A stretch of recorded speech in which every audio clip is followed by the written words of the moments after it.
রস দিয়ে ও ভাব সিন্ধু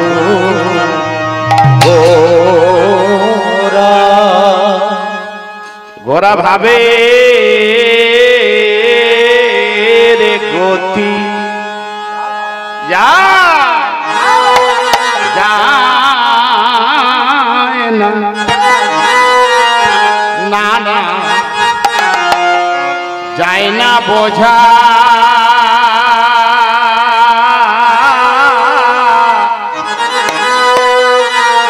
ও গতি যায় না বোঝা আজ ভাব প্রেমে মাখা মাখি গো ও ও ও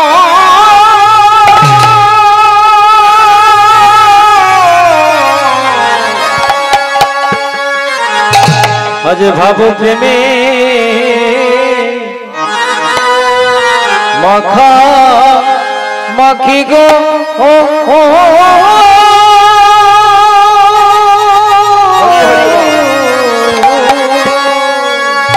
আমার ভাব সিন্ধু গোরা চাঁদ ভাব প্রেমে মাখা মাখি আমার ভাব সিন্ধু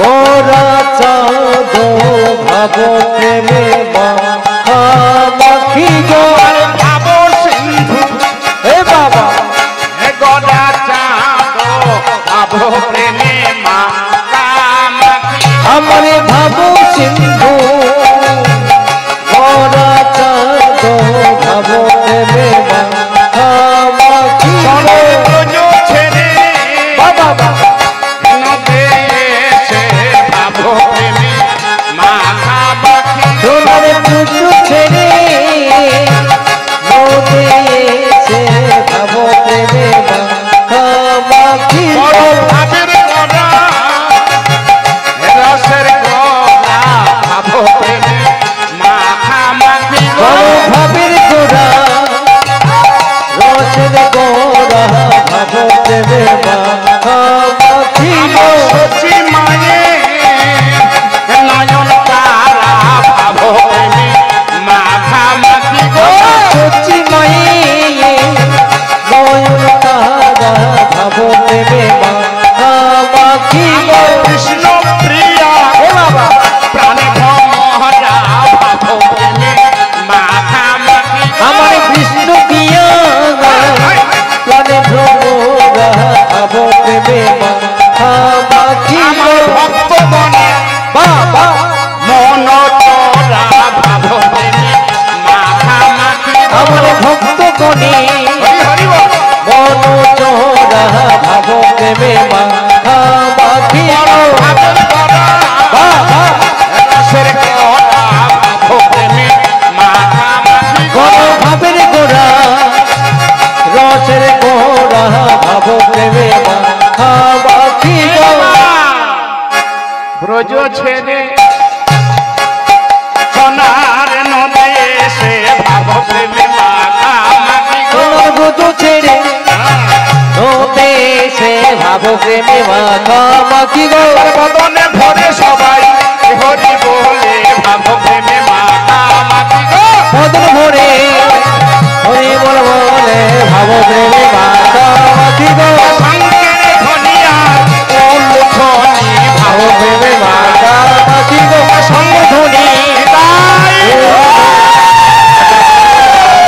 মাখি গো মদন ভরে হরি বল বলে ভাব প্রেমে মাখা মাখি গো ও ও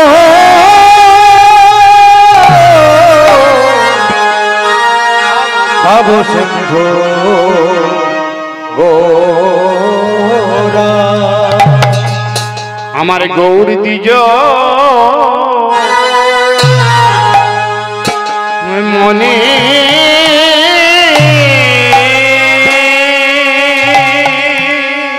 মরি রে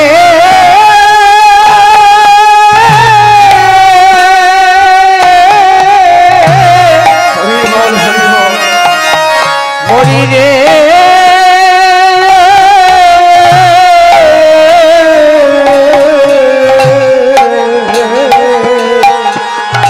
দেখো দেখো রস শির মণি এই হরি নাম প্রেম বন্যায় হরি নাম প্রেম বন্যায় ভাষাইল বনে গো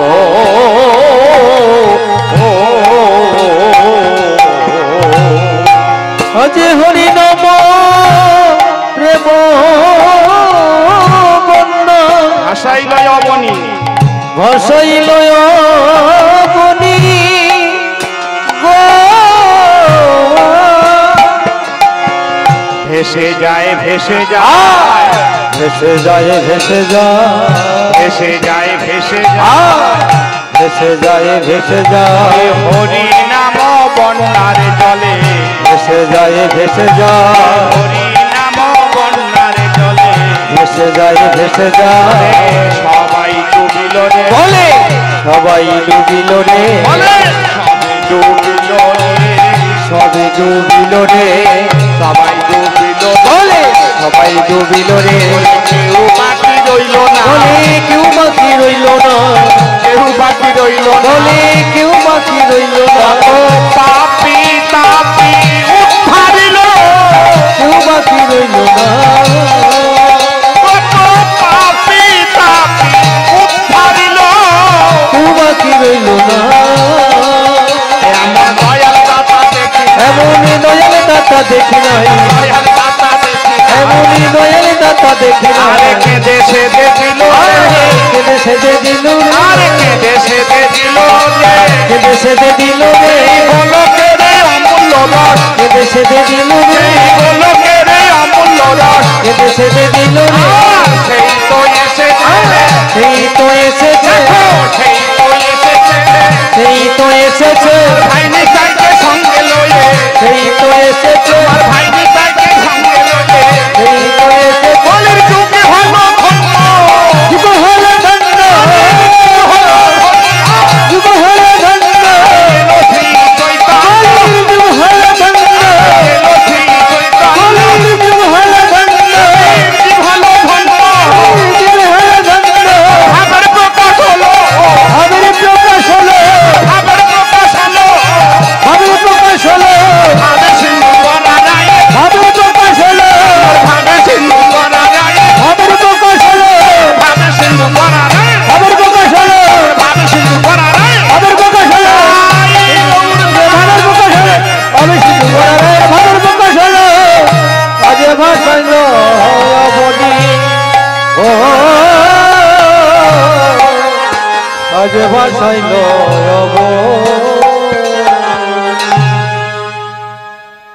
স্বাগতম সুস্বাগতম এই তেঁতুলবেড়িয়া গ্রাম অর্থ শ্রীযুক্ত মাননীয় মন্টুরাম নাইয়া মহাশয়ের বহির্বাটিতে শ্রী শ্রী মন্দির প্রাঙ্গণে হরিবাসর অঙ্গনে শুভ লগ্নে শুভ আনন্দে আমরা আহত অনাহত সবাই হয়েছি সমবেত। কারণ একটাই, গৌর গোবিন্দের লীলা কীর্তন, গুণকীর্তন, মাধুর্য কীর্তন আস্বাদন করার জন্য। প্রথমেই জানাই কৃষ্ণ অনুরাগী ভক্তমণ্ডলী বাবা, আপনাদের চরণে আমার কোটি কোটি দণ্ডবত প্রণাম এবং যোগমায়া সদস্য জননী বর্গগণ, আপনাদের চরণে আমার ভক্তিপূর্ণ প্রণাম এবং আমার কীর্তন জগতের আলোর দিশারি হলেন গুরুদেব কৃষ্ণপদ হালদার মহাশয়, তাঁর চরণে আমার ভক্তিপূর্ণ প্রণাম। আমার দ্বিতীয় গুরুজি হলেন পি গোপাল সরকার মহাশয়, তাঁর চরণে কোটি কোটি প্রণাম।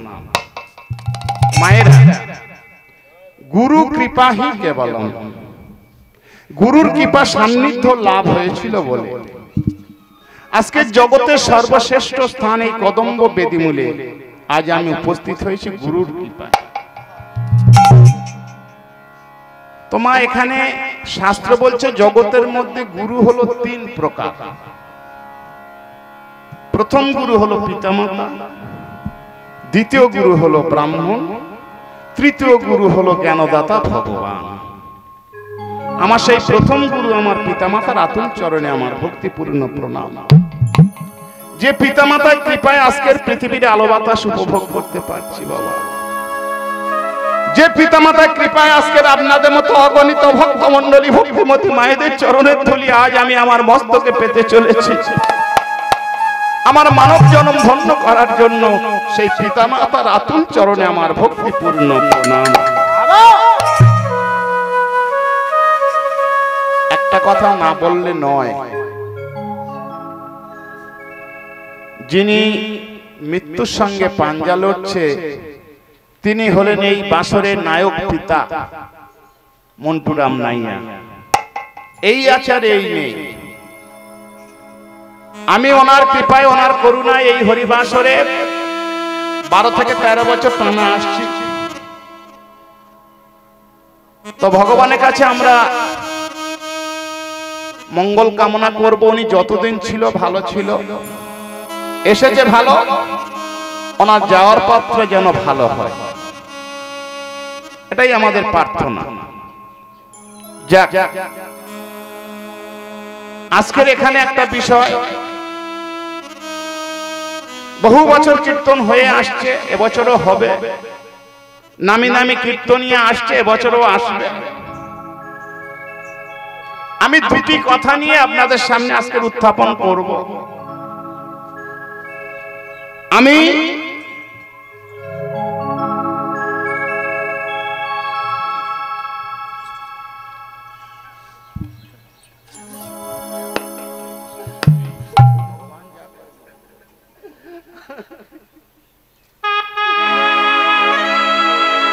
ইনি হলেন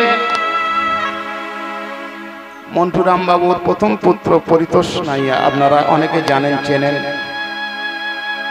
তিনি এই এলাকায় কিন্তু এই কীর্তনের বিস্তারটা গড়েছে বেশি করে। তার বাড়িতেও 3 জন কীর্তনিয়া, মেয়ে এখন কম গাইছে, 2টো বৌমাও গাইছে। ভগবানের কাছে প্রার্থনা করব তারা যেন এমন করে ভক্তবৃন্দ আনন্দ দিতে পারে, ওনার মনোবাসনা পূর্ণ যেন হয়। উনি কাঁদছে কেন? বাবা মরণ সাই, মানে শয্যাশায়ী, এই আচার এই নেই। উনি মন্দিরে বারবার বলছে, হে ভগবান, আমার বাবা যেন এই মস্তকটা শেষ করে যেতে পারে। তাহলে বুঝুন কোন অবস্থায় আছে। সেই জায়গায় দাঁড়িয়ে আজকের আমরা সবাই কীর্তন শ্রবণ করছি বা গাইছি। আরো একবার ভগবানের কাছে প্রার্থনা করব, ওনাদের 4 ভাইয়ের আশা যেন পূর্ণ হয়, ওনার বাবা যেন ঠিক ঠিক সময়ে যায় আর সুষ্ঠুভাবে যেন যায়, কষ্ট যেন না পায়। উনি বহু পরিশ্রম করেছে, উনি বহু প্রেরণা জগিয়েছে 4 ছেলে, বহু বছর এই হরিবাসর চালিয়ে আসছে। আমি তো কম করে হলে 12-13 বছর টানা আসছি। সত্যি কথা বলছি, কোনদিন এই মন্টু বাবুর একটা চড়া মেজাতে কথা বলতে আমি দেখিনি। সে কিংবা নাতি কিংবা ছেলে কিংবা নাতনি এত ভদ্র, তাই তানা যাওয়াটা যেন সুগম হয়, সুষ্ঠুভাবে যাওয়া হয়। প্রেম সে বলো নিতাই গৌর প্রেমানন্দে হরি হরি।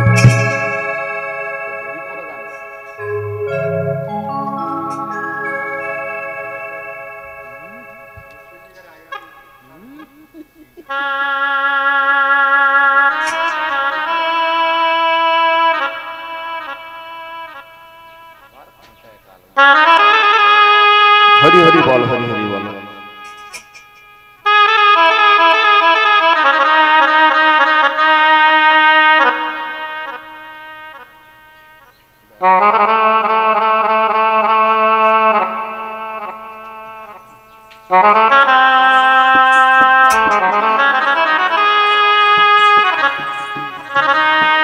রাধে চরা চরা। তবে আমি বলছিলাম যে কথা, আমি আজকে 2টি কথা নিয়ে কীর্তন আপনাদের সামনে পরিবেশন করব। 2টি কথা, বেশি না, কারণ আমি আপনাদের ঘরের ছেলে, কাছের ছেলে, পরিচিত ছেলে। আমি যত বকবো আপনাদের খারাপ লাগবে, বকার জন্য আমরা একজন ভালো বকিয়ে এনেছি, আমার পরে তিনি আসবে। কি হরে কৃষ্ণ। তো আমি দুটো কথা নিয়ে কীর্তন করব। আমি প্রথম কথা আমার এটাই হবে, জগতের মধ্যে স্বয়ং সম্পূর্ণ ভগবানটাকে কি বাবা গৌরাঙ্গকে ভগবান বলছি। গতকাল আমরা ভগবান রামচন্দ্রের প্রতিষ্ঠা করলাম, তাই তো? তাহলে স্বয়ং সম্পূর্ণ ভগবানটাকে, এটাই থাকবে আমার প্রথম কথা। আর দ্বিতীয় কথা থাকবে আমার এটাই, জগতের মধ্যে সত্যবাদী জিতেন্দ্র পুরুষকে। সত্যবাদী জিতেন্দ্র পুরুষকে মানে সদা সর্বদা কে সত্য কথা বলে। এই দুটো বিষয় থাকবে আমার আজকের কীর্তনের বিষয়বস্তু। তার আগে ছোট্ট করে একটু গৌর কথা আস্বাদন করব। এই যে বাবা হরিবাসন নির্মাণ, কেমন হরিবাসন নির্মাণ, এটা কি? এটা ভাগবত প্রেম। ভাগবত প্রেম বহু প্রকারের হয়, বহু প্রকারের হয়। তার মধ্যে কিন্তু 3 প্রকার হলো শ্রেষ্ঠ। কি কি? দৈহিক ভাগবত সেবা, মন দিয়ে শুনবেন মায়েরা, সংখ্যায় কম বলে এলোমেলো ভাবে শুনবেন না। দৈহিক ভাগবত সেবা, আর্থিক ভাগবত সেবা আর মানসিক ভাগবত সেবা। এই 3টি সেবা হলো প্রধান। দৈহিক সেবা বলতে কি বোঝায় বাবা? অনেকে বলবে আমার টাকা নেই, পয়সা নেই, তাই বলে আমি ভাগবত প্রেম থেকে, ভাগবত সেবা থেকে বঞ্চিত হব না। আমি শ্রম দিয়ে, আমার দেহ দিয়ে হরিবাসরের সকল কর্ম আমি করে দেব। যতক্ষণ হরিবাসর চলবে আমি সারাক্ষণ নিযুক্ত থাকব। এই যে দেহ দিয়ে সেবা, এই সেবাটাকে বলা হয় দৈহিক ভাগবত সেবা। আবার অনেকে আছে বলবে আমার হাতে সময় নেই, হরিবাসরে যে 5 মিনিট সময় দেবো, আমি ব্যবসায়ী মানুষ, আমার হাতে সময় নেই। তবে ভাই দেশের হরিবাসন, নিজেদের হরিবাসন সুসুন্দর ভাবে চালাবার জন্য আমি 1000-এর জায়গা 2000 টাকা চাঁদা দেব, তোমরা হরিবাসন চালাও, আমি তোমাদের সঙ্গে আছি। এই ভাগবত সেবাটাকে বলা হয় আর্থিক ভাগবত সেবা। 2 3 অনেকে বলবে আমার সময়ও নেই, পয়সাও নেই। কি হবে? কি হবে? আমার সময়ও নেই, পয়সাও নেই, তাহলে কি হবে? অনুপ্রাণিত করা। অনুপ্রাণিত কিভাবে? যে ভাই তুমি মহান ব্যক্তি, তুমি আমাদের হরিসভায় একটা কীর্তন দল দান করো, তোমার সংসার সুখের হবে, তোমার ব্যবসায় উন্নতি হবে। এই যে মানুষকে ভাবানো, মানুষকে বলা, এই ভাগবত সেবাটাকে বলা হয় মা মানসিক ভাগবত সেবা। এই 3 ভাবে যারা হরিসভায় ব্রতী হন বা হয়েছেন, প্রত্যেকের চরণে আমার রইল কোটি কোটি প্রণাম। এখন বাবা কীর্তনের আর কোনো মান নেই, আছে কি? এখন হাটে ঘাটে মাঠে বাজারে সব জায়গায় কীর্তন হচ্ছে, প্রচুর কীর্তন হচ্ছে। আগে আমাদের বাপ ঠাকুর দ্বারা দেখেছেন, আমি শুনেছি, বলল বাবা অমুক জায়গায় মানে একটা থানা ছাড়া কীর্তন হবে, বাড়িতে গমের আটা রুটি করে নিয়ে তোর মা আর আমি গেছি, বাবা গল্প করে। কেন? বললে আশেপাশে তো হতো না, এত টান ছিল কীর্তনে। এখন হাজার হাজার হরিবাসর, হাজার হাজার কীর্তনিয়া 4 চাকা 5 চাকা নিয়ে ছুটে বেড়াচ্ছে, আপনারা দেখছেন। আচ্ছা বাবা, এই যে হাজার হাজার হরিবাসর, হাজার হাজার কীর্তনিয়া, একটু লক্ষ্য করে দেখুন, এক এক হরিবাসরে এক এক কেনা বেচা চলছে। সেটা কেমন একটু শুনুন অনুগ্রহ করে। কোন বাজারে গিয়ে দেখবেন 7,000 8,000 টাকার দল কীর্তন করছে, কীর্তন করছে। কিন্তু আবার কোন হরিবাসরে গিয়ে দেখবেন 18-20 হাজার টাকার দল কীর্তন করছে। কিন্তু আবার কোন হরিবাসরে গিয়ে দেখবেন 40-50 হাজার টাকার দল কীর্তন করছে। সবাই কিন্তু কীর্তন করছে। তাহলে আমাদের এটাই জানতে হবে মায়ের, এটা জানার বিষয়। এই যে হাজার হাজার লক্ষ লক্ষ কীর্তনিয়া কম টাকা বেশি টাকা নিয়ে কীর্তন করছে, এদের মধ্যে ভালো কীর্তনিয়া কে বা কারা? আবার একটু শুনে বলুন মায়েরা। আমি বলছি হাজার হাজার কীর্তনিয়া কীর্তন করছে, এদের মধ্যে ভালো কীর্তনিয়া কে, আসল কীর্তনিয়া কে বা কারা জানেন কি মায়েরা? আমি বলছি মুখস্থ করে রাখুন মায়েরা। জগতের মধ্যে আসল কীর্তনিয়া হলো মাত্র দুজন। জগতের মধ্যে আসল কীর্তনিয়া হলো মাত্র দুজন। একজন ভগবানের নাম কীর্তন করেছেন, আর একজন ভগবানের গুণও কীর্তন করেছে। দুজন কিন্তু কীর্তন করে অমরত্ব লাভ করেছেন। একজন 4 যুগ অমর, একজন 2 যুগ অমর। প্রথম জনকে চেনেন আপনারা, প্রথম জনের নামও জানেন আপনারা, স্মরণে নেই।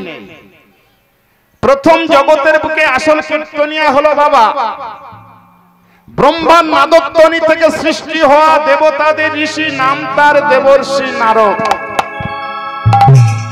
33 কোটি দেবতা যার আসন ছেড়ে দিত, 33 কোটি দেবতা ষষ্ঠাঙ্গে যাকে প্রণাম করত, ইনি হলেন জগতের বুকে মা একজন আসল কীর্তনিয়া। 4 যুগ ধরে কীর্তন বিতরণ করে আসছে, হাত পেতে কারোর থেকে একটা টাকা নেই।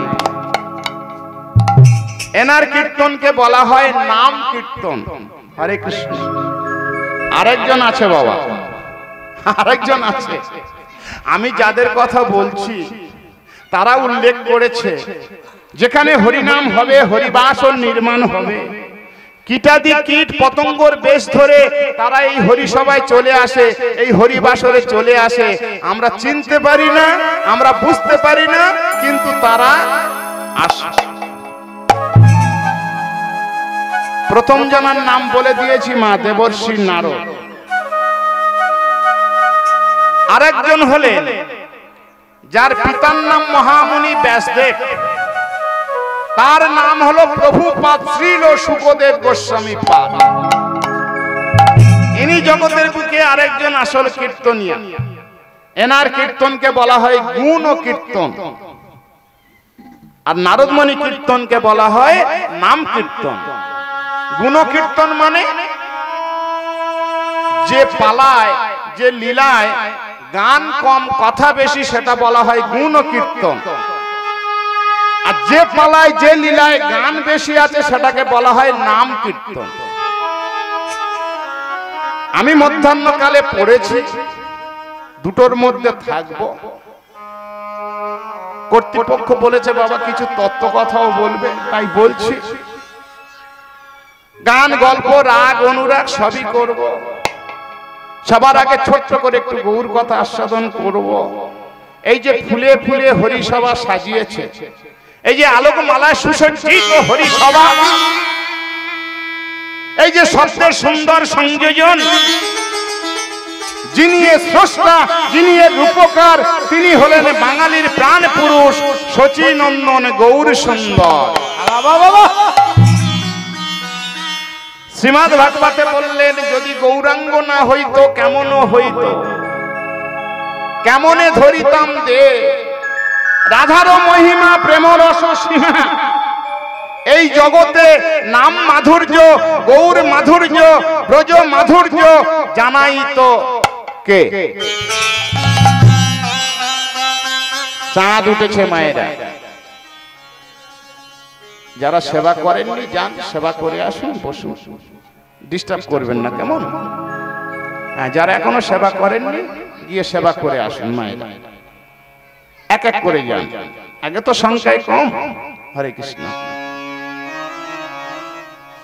চাঁদ উঠেছে মায়েরা, চাঁদ চাঁদ চাঁদ চাঁদ না, আকাশের দিকে তাকাতে হবে না, আকাশের চাঁদ না, আকাশের চাঁদের কি ক্ষমতা আছে? দরজা জানলা বন্ধ থাকলে সেই ঘরে প্রবেশ করবে, আকাশের চাঁদের ক্ষমতা নেই, ওই জ্যোৎস্নার নেই, আছে বাবা? আজকের মন্টু বাবুর হরিবাসরে একটা নয় দুটো চাঁদের উদয় হয়েছে, একটা হলো গৌর চাঁদ আর একটা হলো নিতাই চাঁদ। যে চাঁদের আলোতে জগতের সমস্ত অজ্ঞানের অন্ধকার দূরীভূত হয়ে যায়, যে চাঁদ থেকে ঝরে পড়া হরিনামের সুধা পান করে ভক্তরূপী চকর চকরিনীরা হরিধ্বনি উলুধ্বনি দিয়ে হরিবাসরকে মুখরিত করে রাখেন। ওই মায়েরা উলুধ্বনি দিন দেখি, নিতাই গৌর প্রেমানন্দে।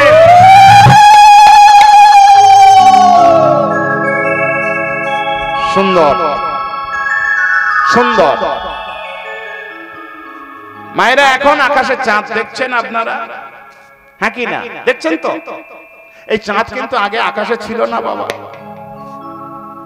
চাঁদ ছিল একটা সাগরের তলায়। কি? হ্যাঁ, এই যে ডান দিকে এই যে নদী বা খাল দেখছেন, এ তো সামান্য, বিশাল সমুদ্রের তলায় চাঁদ ছিল। হরে কৃষ্ণ। চাঁদ উঠেছিল কবে মায়েরা?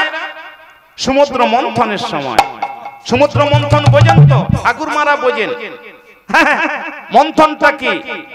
আগের দিনে দেখেন না, বাড়িতে দুধ রেখে দই বসানো হতো, ঘোলমা হতো, ঘি হতো, কত কি হতো।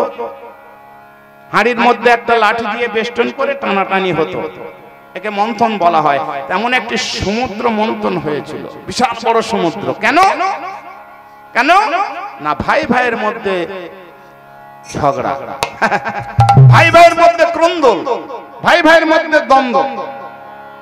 দিতির গর্ভজাত পুত্র দৈত্য হিরণ্যাক্ষ, দিতির গর্ভজাত পুত্র দৈত্য হিরণ্যাক্ষ স্বর্গ রাজ্য অধিগ্রহণ করেছিল। দৈত্য হয়ে স্বর্গ রাজ্য আক্রমণ করেছে। দেবরাজ ইন্দ্র বলল, এই কি হলো? বলল, আমি দৈত্য হিরণ্যাক্ষ, তুমি দৈত্য হয়ে স্বর্গে এসেছো কেন? বললো, কেন স্বর্গে আমাদের অধিকার নেই? বললো, না, তোমরা দৈত্য, তোমাদের মর্তে অধিকার। শুনে রাখো, তোমরা হলে দেবতা, তোমাদের মায়ের নাম হলো অদিতি, আর আমরা হলাম দৈত্য, আমাদের মায়ের নাম হলো দিতি। তাহলে পিতা আমাদের এক, কশ্যপমুনি। মা আমাদের আলাদা হতে পারে, কি মা আলাদা হতে পারে, পিতা তো আমাদের এক। তাহলে পিতার সম্পত্তি দুই পক্ষ সমান সমান দাবিদার। কি বলেন? মা যত পারে হয় হোক, বাবা তো এক। তাহলে আমরা দৈত্য হলে বাবা এক, তোমরা দেবতা হলে কি হবে? সেই বাবা এক। তাহলে স্বর্গরাজ্য আমাদেরও ভাগ আছে, ভাগ চাই ভাগ। যুক্তিটা খারাপ না? কি? বাবা তো এক। দেবরাজ ইন্দ্র ৩৩ কোটি দেবতা রাজা, সে বলল, এই তোমরা দৈত্য, তোমাদের স্বর্গরাজ্য দেওয়া যায়? বলে, সোজা আঙুলে ঘি যদি না ওটা আঙুল মাখাতে হবে। দৈত্য বলছে, কি করবে? দৈত্য তখন বলছে, রণং দেহি যুদ্ধং দেহি। যুদ্ধ করে যদি দেহের রক্ত শেষ হয়ে যায় যাক, কিন্তু পিতার সম্পত্তি আমরা চাই। দেবতারা বলে, যত বড় মুখ নাই তত বড় কথায়, অস্ত্র শস্ত্র বের করো তো। শুরু হয়ে গেল মহাযুদ্ধ। স্বর্গরাজ্য টলমল করে কাঁপছে, দৈত্যরা হারছে না, ওদিকে দেবতারা হারছে না। এমন যুদ্ধ শুরু হয়েছে মায়েরা। দেবতার জ্ঞান বেশি, দেখে শুনে মারছে। কি দেখবেন, বাবা ছেলে যদি মারামারি হয়, বাবা যত রেগে যাক না কেন, ছেলের আসল জায়গা মারবে না। বাবার একটা মায়া আছে, কিন্তু ছেলে যেখানে সেখানে মেরে দেবে, দেবে না? তেমন দৈত্যরা এরা কিন্তু দেখে শুনে মারছে না। এমন মার শুরু করেছে, অবশেষে দেখা গেল দৈত্যদের কাছে দেবতারা হেরে সব ভূত হয়ে পালিয়ে চলে যাচ্ছে। হ্যাঁ, দেবরাজ ইন্দ্র পালিয়ে গেল, চন্দ্র পালিয়ে গেল, কুবের পালিয়ে গেল, বরুণ পালিয়ে গেল। এক এক করে যখন স্বর্গরাজ্য পরিষ্কার হয়ে গেল, দেবকুল সব পালিয়ে গেল, স্বর্গের রাজা হয়ে বসলো দৈত্য হিরণ্যাক্ষ, সোনার সিংহাসনে বসে গেছে। হরে কৃষ্ণ, এখন তো কাড়াকাড়ির যুগ, তাই গল্পটা ধরেছি। হরে কৃষ্ণ। কি হলো, যখন স্বর্গের রাজা হয়ে বসলো, সেই সময় দেবর্ষি নারদ গিয়ে বলছে, স্বাগতম সুস্বাগতম, স্বাগতম সুস্বাগতম। এ কি মুনিবর, আপনি তো দেবতাদের দলে, আপনি আমার এসে অভিনন্দন জানাচ্ছেন, ব্যাপারটা কি? দেবরাজ ইন্দ্র, চুপ চুপ। দেবরাজ ইন্দ্র বলল, শুনুন, আপনি এখন স্বর্গের রাজা হতে পারেন, দৈত্য মেরে কেটে রাজা হয়েছে, কিন্তু আপনি যে আসনটায় বসেছেন, এই আসনটা বসার অধিকার কিন্তু সবার হয় না, খুব গরম আসন। আপনি সোনা সিংহাসনে রাজ্যের স্বর্গের রাজ্যে বসেছেন, আপনার কতটুকু জ্ঞান আমি একটু পরীক্ষা করব। কি করবে? বলল, ঋষি কারোর দলে হয় না, ঋষি কারোর দলে হয় না। বলে, কেন? দেবতাদের নিয়ে, আপনি তো দেবতাদের ঋষি।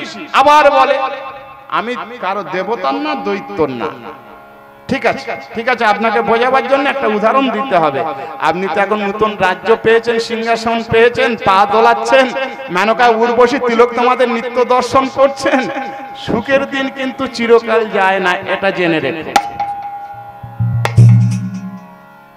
আচ্ছা, হিরণ্যাক্ষ, একটা ছোট্ট পুকুরে বা ছোট্ট ডোবাতে যদি একটা গরু মরে পড়ে থাকে, আপনারাও বুঝুন, একটা ছোট্ট ডোবা, একটা ছোট্ট পুকুরে যদি একটা গরু মরে পড়ে থাকে, আচ্ছা, পাড়ার লোক সেই জল কি ব্যবহার করে? বাবা, করে না। কেন? এই জল দূষিত হয়ে গেছে, এই জল নষ্ট হয়ে গেছে, এই জল অপবিত্র হয়ে গেছে, এই জল খাওয়াও যাবে না, ব্যবহার করা যাবে না, কারণ আমরা বিশুদ্ধ পরিশুদ্ধ জল ছাড়া ব্যবহার করি না। তাহলে একটা ছোট্ট ডোবা, ছোট্ট পুকুরে যদি গরু মরে পড়ে থাকে, পাড়ার লোক সেই জল খায় না, ব্যবহার করে না। কিন্তু হাজার হাজার লক্ষ লক্ষ গরু, ছাগল, কুকুর, ভেড়া, মানুষ মরে গঙ্গার জলে ভেসে বেড়ায়।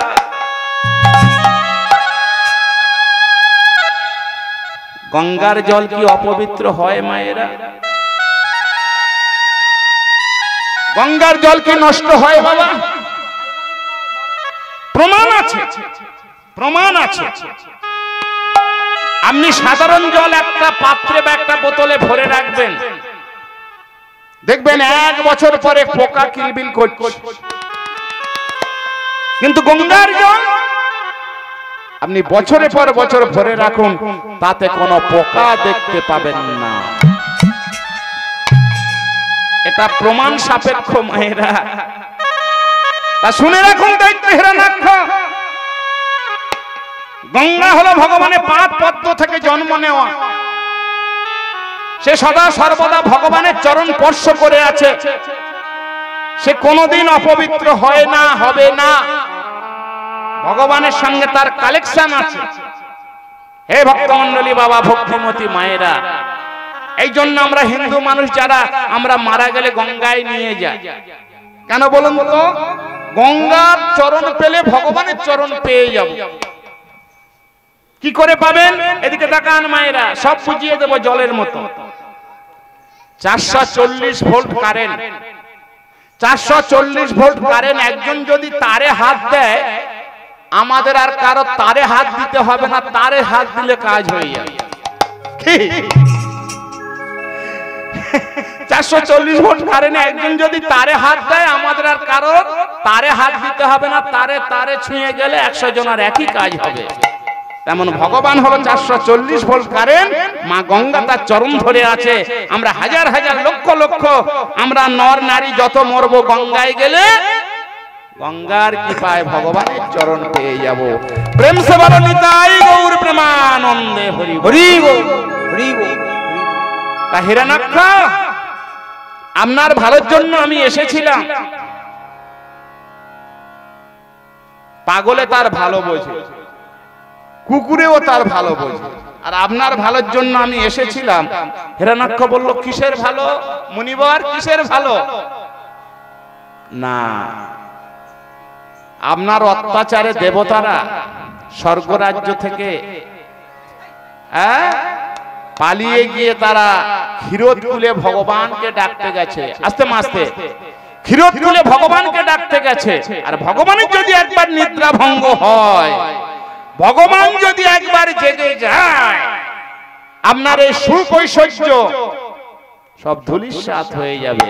কারণ তিনি হলেন চক্রধারী মধুসূদন।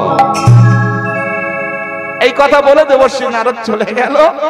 এইবার হিরণ্যাক্ষ বলছে, তাই তো, ভগবান যখন মনে করেছে আমায় মেরে ফেলবে, ভগবান যখন মনে করেছে আমার বধ করবে, আমার তো আর বাঁচার কোনো উপায় নেই, আমি তো আর বাঁচব না।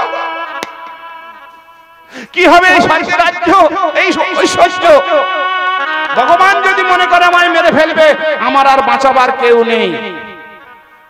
ঠিক আছে, আমি যখন বাঁচব না, স্বর্গের ঐশ্বর্য আমি যখন ভোগ করতে পারবো না, ওই দেবতাদের আমি ভোগ করতে দেব না। স্বর্গের কোষাগারে প্রবেশ করে সমস্ত দামি দামি ঐশ্বর্য যা ছিল, অমৃত, ঐরাবত, কামধেনু, লক্ষ্মী, পারিজাত, চাঁদ, যা যা ছিল সব ক্ষীরোদের জলে ফেলে দিল, ডুবিয়ে দিল।